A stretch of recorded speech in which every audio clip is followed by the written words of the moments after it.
Good morning, Michigan Ultimate Survivor League members. It is I, James L. Seegers, your commissioner, your leader, coming to you at the ripe hour of 7:21 a.m. on Tuesday, October 18th, 2022. I'm still a little under the weather, so I'm going to try to make this quick. Do not feel good, got like no sleep. Have not been tested for COVID, but I certainly don't think it is. You do get sick still, people. It is a thing. So, anyway, had a lot of big games this week. Huge games. A little controversy. Of course, seems to always be a controversy this year. Every week it seems. But without further ado, first thing we want to do is we want to know if some of these teams at the bottom won a game. Let's go to our breaking news center. Breaking news, Tips and Tricks still has not won a game. They are 0-6, folks. 310 points. The losing efforts continue for Dominic Mulkey, who was not randomized yet again. Can't get a win. Neither can Super Original, though. It would be Super Original if they actually got a win. I will say that. But, I mean, the difference, it is important to know that both these teams are 0-6 and 0. Hey, you're here. Can you give me some coffee, please? When you get a second, I need to keep hydrated, That's what I say. Yeah, okay, dehydrates, whatever. My throat hurts. Anyway, 378 points is a lot more than 310 points. And you will see that there is a team. I will not mention the team's name, but there's a team that is 4-2 who has 345 points. Yet Super Original has 378 and 0 points, or 0 wins, rather. So not good there. They're the only two teams who have not won. I'll Take Your Money keeps winking at me, and he keeps losing as well. 1-5 with 306 points. Even fewer points than Tips and Tricks. Oh, my God. Run it back. David Dalton. You, my friend, are right back in the old... That's a fail horn for you, sir. You got one win after my Alex Jones impression. I thought I inspired you. I'm not doing it again because I couldn't do it if I wanted to without dying right now. But, yeah, run it back. It was running right back to the losing column. And thank you very much. With another disappointing performance. FarmersOnly.com, this guy might as well just join that site and find himself a lover because he is not winning much here. He's not finding much love from me here. Thank you very much. The best coffee in the business. Oh, my God, that's hot. Watson, Spa, and Masouche, you guys are both terrible representations of your family, but it's fine. Hockenstein loses again. He had a win, and he's right back in the loss column. BVC... Joe Buck yourself. Hey, you know what? He won a game and now he's losing again. It happens. Will you text your son and see what the hell he wants? Because I'm doing a podcast. And then, of course, the lovable Jeff Arbogast. Still 1-5. Can't win a game. Air Allen was okay, this is not on the sidebar here, but Air Allen was stripped from David Valerius of House Valeria. He didn't do his lineup too many times. Got stripped and was given to Justin Redding, who had the problem with our scoring system. We'll talk about that in a minute. The D/T/XPs. Hey, Providence Power got a win. That's first. Well, it's the second time this year. Put out a super lineup and still mustered only 55 points. Now you see me, now you don't. I see you losing left and right. I do see that. 3 losses in a row, 2-4. The RV guy... I don't know if he abandoned ship or what, but he's been randomized twice in a week, and he won this week. Oh, my God. He won this week. I got to remember to hit the mute button when I clear my throat. It's brutal. So, what's this guy's name? Jason Wright? That's his name. That's the RV guy, right? Yeah. Maybe he's out traveling the country in one of those RVs. I don't know. The Clockwork Elves lose. Whatever. We're moving up to the top. Well, let's look at some of these fallers here. Stephen Bailey's Rays, I gave him props, and then he lost. Nasty Nutria, I gave her shit for being 13 in a row. 13, 2 or 3 weeks in a row. Now has lost 2 in a row. Finds himself at number 39. 39 in the nation. Which is not good, obviously. Fly Eagles Fly have sunk. Got shot down. And the Duck Hunt dog somewhere is laughing at him. Then we got the top 25. We got Mullen Incorporated, 4-2 with 430. Cheechke loses but stays in the top 25 barely. CD's nuts just here so we don't go find Young Bubba's play as Savage FC back in the top 25 for a long time. And Brady O'Bush all into the top 25. They were not there last week. Ketchup and Mostert went from number 23 to number 18. Digger Phelps, don't look now. Digger Phelps always sneaks up, makes his way into the playoffs. He's up there now, number 17, up from number 20. The Black Hole. Rob Bradley and his daughter still up in the top 25. The son and the wife, not so much, but they're doing okay, I think. You Thielen Lucky Punk is losing. He lost this week. Down from number 10 to number 15. The Patriots, a.k.a. Patriots. Brighton.com has given him all his information as to start, apparently. Maybe you should try it. Yeah, he's got a 2-win, and he beat my wife. More on that in a minute. Had to call the police because they haven't seen my wife get beat that bad in quite some time. Just kidding. Tallywhacker, she beat my ass. 16 up from... I don't even know what I'm saying anymore. 13 from number 16. Tallywhackers, the Apache Chiefs. They're back in the winning column, up number 17, number 11. Then, of course, the aforementioned Cloacal Kiss has won again and is just out of the top 10. Finds herself at number 11, up from number 14. Now, the top 10, we have a little shake-up here because a lot of teams lost. The Wyans, number 11, up from number 11 up to number 10. That's a chunky. We're going to do it because it's probably the last time we'll have any significance to do it this week. Chunky. He loses for the first time, finds himself at number 9, down from number 3. Show me them TDs. He wins third game in a row, up from number 9 to number 8. And then, of course, we have this. We're going to play this real quick here because we have to. I'm sorry to say. But, where the hell's it at? Oh, no. There it is.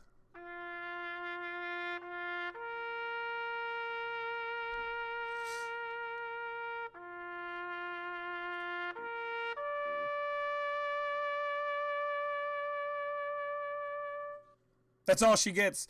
That's the salute for Malcolm Rodriguez in the middle of my thighs, a.k.a. the former number 1 team, a.k.a. the team who did not submit a lineup and got randomized as the number 1 team in the nation and loses. Not by all that much, but did lose.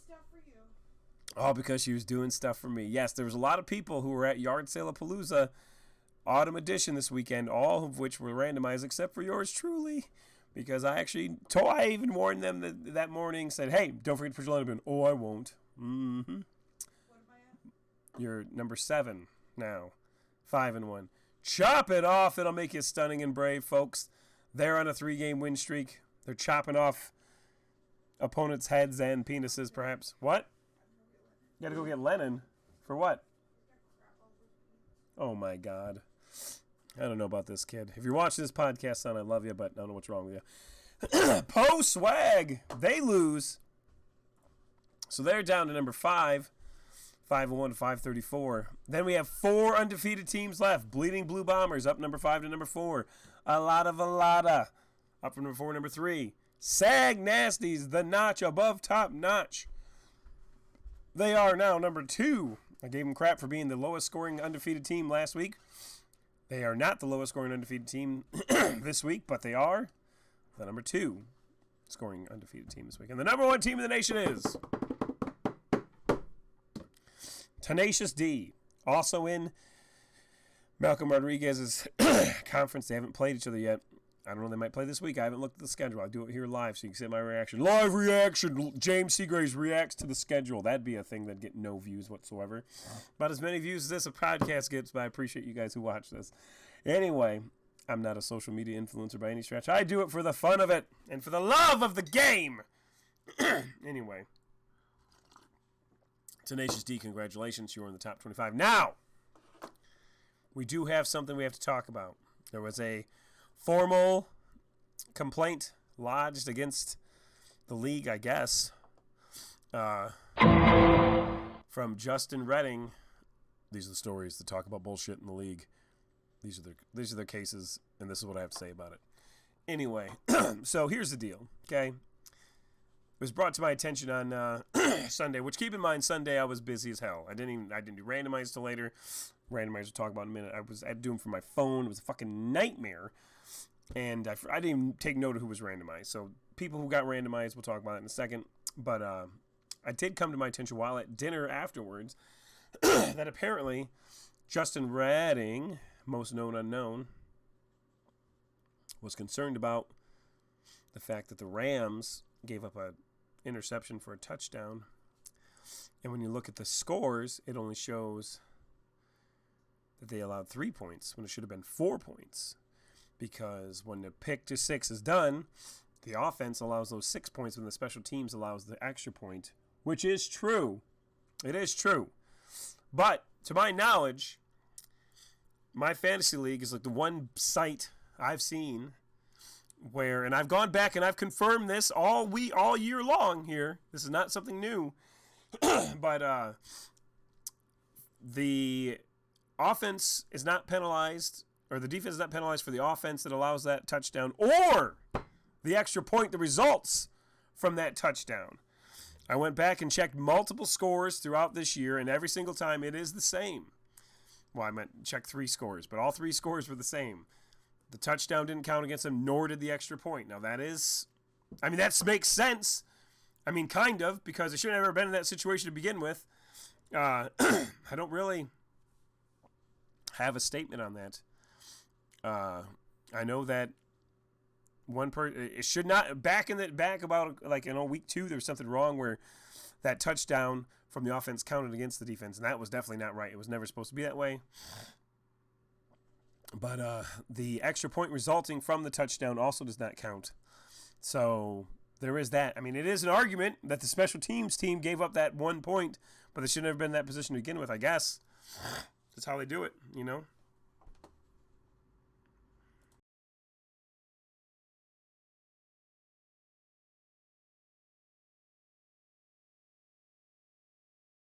I don't know. That's it. So, I mean, that sucks, I guess. But, I mean, that's the way it is. That's the way the site's made. And you're on the losing end of it. But, I mean, I should have never been in that position to begin with, I guess. That's the logic, folks. I don't know. Had a lot of controversies here based on these fucking defensive team points. But, I don't know. I went to look at another league that I was in, and they don't even have it set up at all. So, like, they got all 7 points count against them, so they don't know what they're doing. There must have been some kind of fundamental change in the Michigan Ultimates, or in the my fantasy league scoring that messed it up. But that is it. I went back, confirmed. It is. You can't set it up any different. It is special teams points allowed plus offensive points allowed. That is a combination we have on the scoring, and if they separate that extra point, I can't do anything about it. I'm not going to manually go through and change it. We're just going to have to deal with it. You're on the losing end this end, on the winning end next time. But again, that special team shouldn't even been there if it wasn't for the stupid offense throwing the interception. So I get that argument as well. So that's how it is. Let it be known. Get some fucking Game of Thrones ruling shit here. Need King Viserys to come in and sit down and side with me, so you'll just know, and you'll head back to the driftwood there. Anyway, so conferences. We're more than halfway through the season here, which means that we have, what do we got? 4 games left? 5 games left. 5 games left. So Cloak will kiss and post swag. Ketchup and Mustard, Mostert, and Cheechki, as well as Savage FC, all in the hunt here. These 2 and 4 teams are going to need a miracle to win this conference, just straight up. But that does not mean you give up at all. Don't give up. Don't ever give up, because you can still get in based on record. You can still get in based on points. So you'll find things like Garrity's Gigolos may have already started it, as well as Devastation Incorporated. They're throwing out high numbers. Teams can get in based on just the number of points, regardless of wins, losses. So keep that in mind. Look at this league.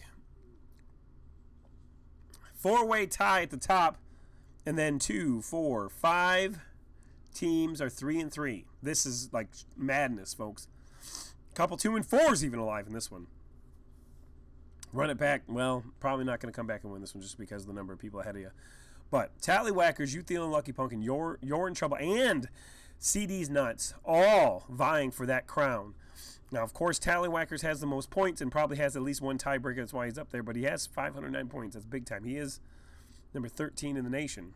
Let's not forget his other team's number 1 in the nation. So this guy knows what he's doing. Sorry, God, I keep forgetting. The 3-3 team's still very much alive in this conference, though. So don't give up. 2-4 is going to be tough, but maybe not. Oh, I forgot to go over randomizers, so I'm going to go back a minute. Randomizers, this week there were several of them. Striking them from the record, though, because I do it from my phone. I don't remember who was what. I do know some teams that were on there, the RV guy, for example. But I can't count against you and not anybody else. So this week, I'm wiping them out. If you got randomized this week, it is a freebie.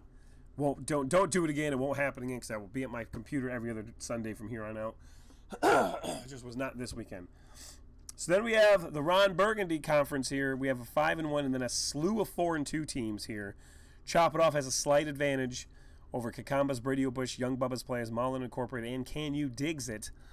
All 4-2. These 3-3 teams still very much alive, though. New Orleans Rock Chucks, Kristen's Weapons of Mass, Double Destruction, and Double C's. The Dublin Drunks, FarmersOnly.com, and Super Original, those 3 are at the bottom 10 of the league. Not going to come back and win this conference. Hate to say it. It's a loss this year for you guys, but you can still get in the playoffs. You can still win. So don't forget. Don't give up. Don't give up. For real. Don't give up. That's bad. I'm going to pause 1 second here.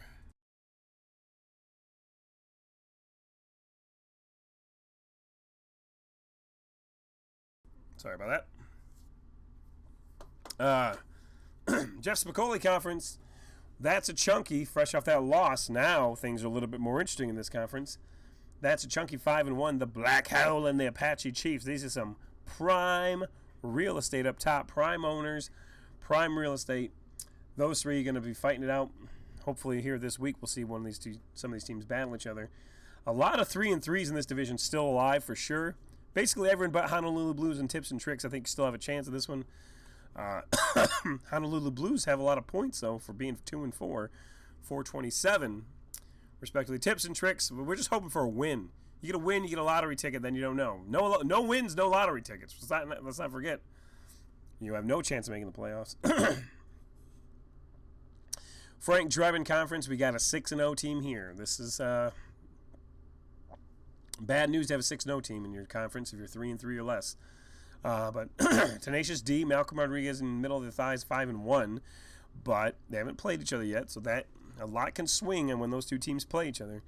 Just here so I don't get fined. And Patriots, both 4-2, and then 3-3 teams still alive. The 2-4 teams probably not. The 1-5 teams definitely not. But you got to play 447. Nad Tam Nice. Michael Myers, keep it up.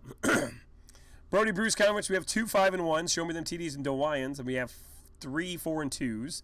Tire up, lock it down, Diggerfells, Brady's back up, and then we have some 3-3 still alive here for sure. I'll take your money. Stop winking at people, and you might win a game. Then we have this situation here, the Rod Kimball Conference. Number 2, Sag Nasty. Number 4, Bleeding Blue Bombers. Both 6-0.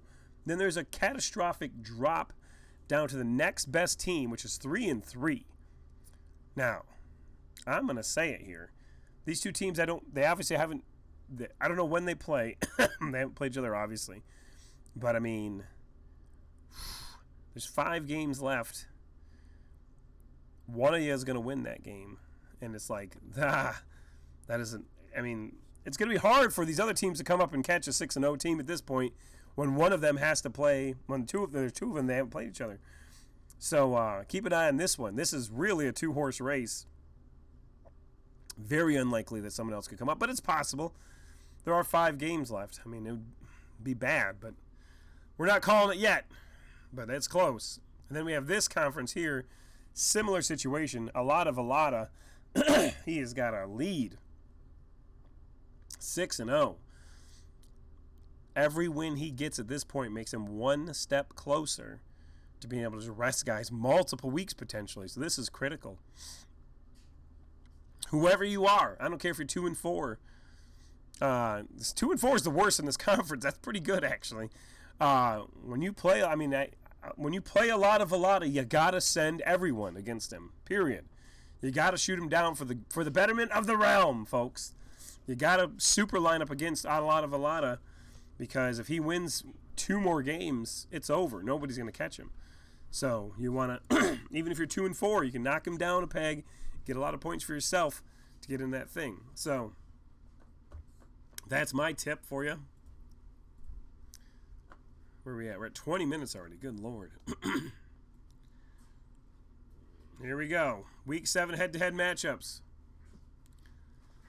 Number 18 taking on Providence Power. They're nobody. The newly aligned, newly owned Air Allen, Tim Allen, Ray Allen losing by 50, taking on number 20. Then we have a huge game here, folks.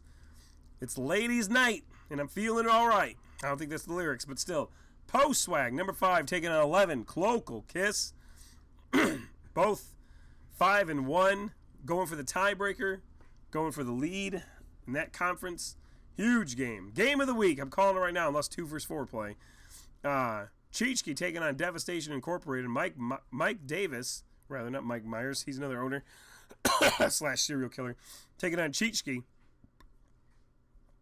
CD's Nuts taking on Squadrels, having a quiet 3-3 year. Uthiel and Lucky Punk 4-2, taking on Your Mother Likes My Defense, also quiet, but former champion, so always give respect to the former champions. Tallywhackers taking on You're in Trouble, 4-2 versus 4-2. One's ranked, one's not. That's a big game, though. Speaking of former champions, Brady Bush, number 19, 4-2, taking on 5-1. Chop it off, and I'll make you stunning and brave. This is a huge game. Brady Bush can do a lot of damage to that conference if they win that. However, chop it off and it'll make you stunning and brave. If they win that game, Brady Bush is going to be looking up big time. Mullen Incorporated taking on Super Original, looking for their first win of the year. Young Bubba's Play is taking on FarmersOnly.com. That's a lopsided matchup, but you never know. That's a Chunky taking on Better Bring Your A Game. Number 9 taking on 3-3 Rob Jazerski. Then we have Chubberts taking on the Apache Chiefs. Chubberts, they are 3-3. Apache Chiefs are 4-2. The Black Hole taking on the formerly ranked Stephen Bailey's Rays. Lick It Before You Stick It, first down, 2-4, taking on the former number 1 team, Malcolm Rodriguez, in the middle of my thighs. Patriots taking on Joe Buck yourself. Jordan Craig, come on, you got to restore some honor here. Take on James St. Germain's Patriots, number 14, creeping up in the conference standings. And then we've got Tenacious D, number 1 in the nation, taking on Alshon Jeffrey. Didn't kill himself. 3-3. I believe he's in the middle of a 3-game skid. Maybe not. Maybe only 2. And then we have Just Here So I Don't Get Fined, taking on Hernandez Hitman, 2-4. Antoine Bacon, very quiet this year. Low Hanging Fruit, Eric Hester, Justin Redding Referral, taking on Dewayans, Gary King, 5-1 versus 3-3. Digger Phelps, number 17, taking on Stafford's Bastards. That is 2-4. That is Digger Phelps is Andy Plum taking on Robert Ames. They call him Bob Ames for short. Show Me Them TEDs taking on the 1-5 Tom Farmered miserable season Watson Spa and Masseuse. Then we have Bleeding Blue Bombers 6-0 taking on Pay Calvin His Money. My reaction was to this though. The RV guy, Jason Wright, I'm going to message you personally. Put a damn lineup in. You're taking on number 2 here. 6-0. Don't get randomized and cost your whole league. You can't let this guy get a win with a randomizer. And then this is big. This is big. This is huge, actually. Ladies and Edelman is not ranked, but they are 4-2, taking on a lot of 6-0. Now, if you go back here, these are the last of these. If you go back here to the standings, look at this. A lot of 6-0. Ladies and Edelman, 4-2. This is a huge game right here, even though one's not ranked. If Ladies and Edelman loses this, he's going to be 4-3. He'll lose the tiebreaker to a lot of who'll be 7-0. It's almost a good night. It's almost a good night for that whole conference if he wins this. Not quite. But Ladies and Edelman, double damage, because not only will you have lost, but you'll also have lost the tiebreaker. So a lot of wins this, and he's going to be looking really good. No doubt about it. Super Squares, I already posted it.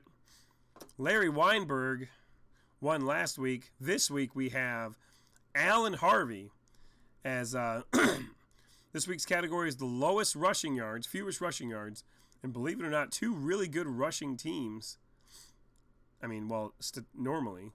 The Colts and the Niners put up horrendous yards. So the Colts, with two really good running backs, both out, 45 points, or 45 yards. And San Francisco, 50 yards. These are just atrocious totals, and especially the Colts. You would have looked at that square early in the year and be like, well, I'm definitely not going to win that week. Lowest or fewest rushing yards.